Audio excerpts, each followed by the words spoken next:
వెనక్కి వెళ్ళిపోవాలా? లోపలికి వెళ్తే వాళ్ళు ఏం చేస్తారు? అమ్మో!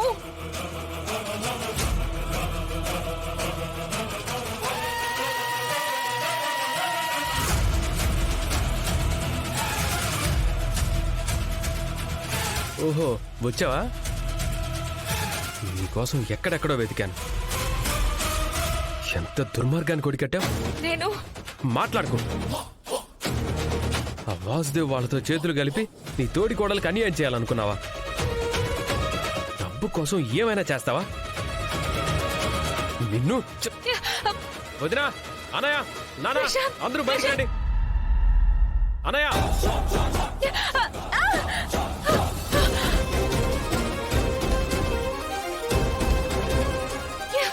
అస్మిత, రేయ్, ఏంట్రా నీ పెళ్ళాన్ని పట్టుకుని అలా తోస్తావు? వీడింత ధైర్యంగా తోసేశాడంటే అస్మిత చేసిన ఘనకార్యమేంటో వాడి మాటల్లోనే విను. చెప్పరా, ఏం చేసింది? ఏం చేసిందా? నిధి విషయంలో ఆ వాసుదేవ్ వాళ్లతో చేతులు కలిపి ఇంట్లో వాళ్ళకి ద్రోహులుగా ముద్ర వేయించాలని చూసింది. నిధి అమ్మేసి వచ్చిన డబ్బుల్ని పంచుకోవాలని చూసింది. వింటున్నావా? చెవులు పెద్దవి చేసుకుని విను. వాడు చెప్పింది నిజమేనా అమ్మా? సిగ్గుతో తలదించుకుంటే అర్థం కావట్లేదా? ఎందుకిలా చేశావు?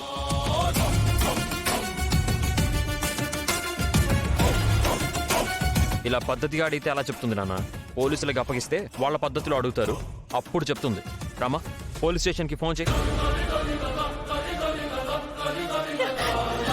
రామా, నన్ను క్షమించు రామా. నేను తప్పు చేశాను. తప్పు చేస్తే శిక్ష అనుభవించాలి కదా, అందుకే పోలీసులు కాల్ చేస్తున్నాను. రామా, ప్లీజ్ ప్లీజ్ పోలీసులకు ఫోన్ చేయొద్దు. డబ్బులు కాసపడి వాళ్ళతో చేతులు కలిపాను. మిమ్మల్ని చాలా కష్టాలు పాలు చేశాను.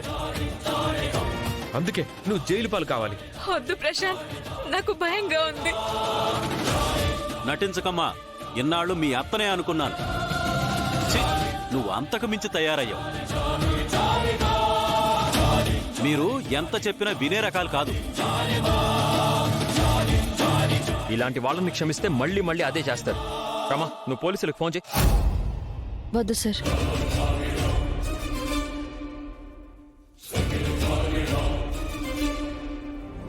రామా, తను నిన్ను ఎంత బాధ పెట్టిందో తెలిసే ఈ మాట అంటున్నావా?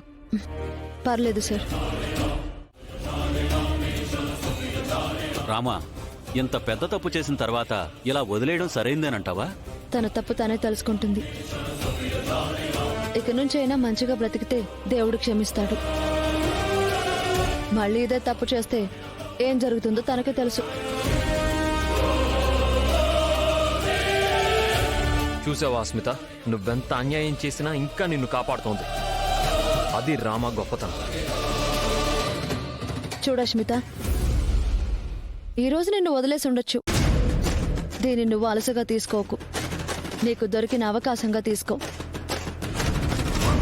ఇంకా నీ మీద నాకు కో సిస్టర్ అనే ఫీలింగ్ ఉంది కాబట్టి ఆ ఫీలింగ్తోనే నిన్ను వదిలేస్తున్నాను.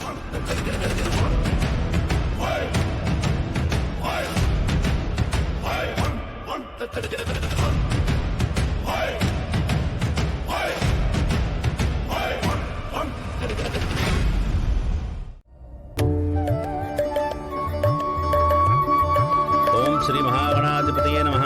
సరస్వత్యై నమః. శ్రీ గురుభ్యో నమః. అమ్మా, జాగ్రత్తగా పట్టుకోండి. ఇది కేవలం విగ్రహం కాదు, సృష్టి, స్థితి, లయం అన్న 3 స్థితులను చెప్పే ఒక మహత్తర తత్వం.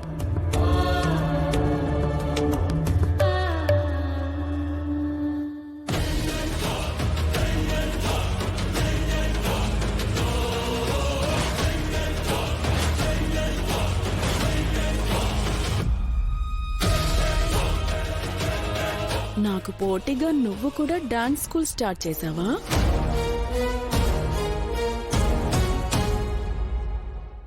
చెప్పు బేబీ. మమ్మీ, నేను ఒక లొకేషన్ షేర్ చేస్తాను, నువ్వు అర్జెంటుగా రావాలి. నేను ఇంపార్టెంట్ మీటింగ్ లో ఉన్నాను బేబీ. అబ్బా, ఇది అంతకన్నా ఇంపార్టెంట్ మమ్మీ. ఓకే, వస్తాను. లొకేషన్ షేర్ చేయి. సరే.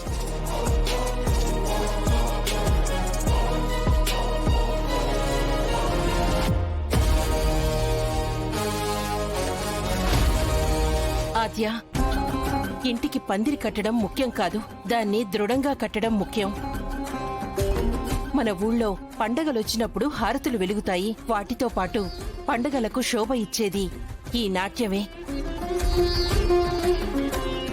ఇప్పుడు దానికి నీ ద్వారా ఇక్కడ శ్రీకారం చుడుతున్నందుకు చాలా సంతోషంగా ఉంది.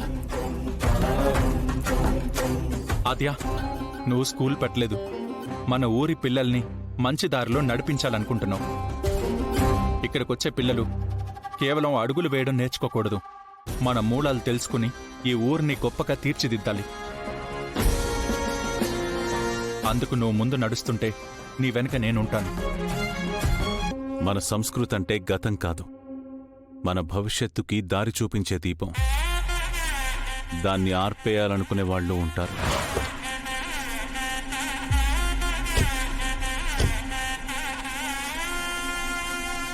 కానీ దాన్ని కాపాడేవాళ్లే చరిత్రలో నిలుస్తారు. అది నువ్వవ్వాలి. అలాగే పెదనాన్న.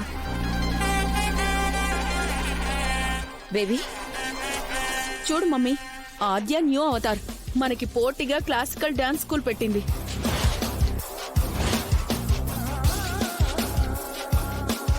అతయ్య, మావయ్య, మీరు రిబ్బన్ కట్ చేయండి. ఈ స్కూల్ ఆద్య మొదలు పెడుతుంది సీనయ్య. తను కత్తిరిస్తేనే బాగుంటుంది. లేదు పెదనాన్న, మేము ఏ పని చేసినా దానికి మీ బ్లెస్సింగ్స్ కావాలి. మీరే రిబ్బన్ కట్ చేయాలి ప్లీజ్. పెద్దమ్మ కట్ చేయండి.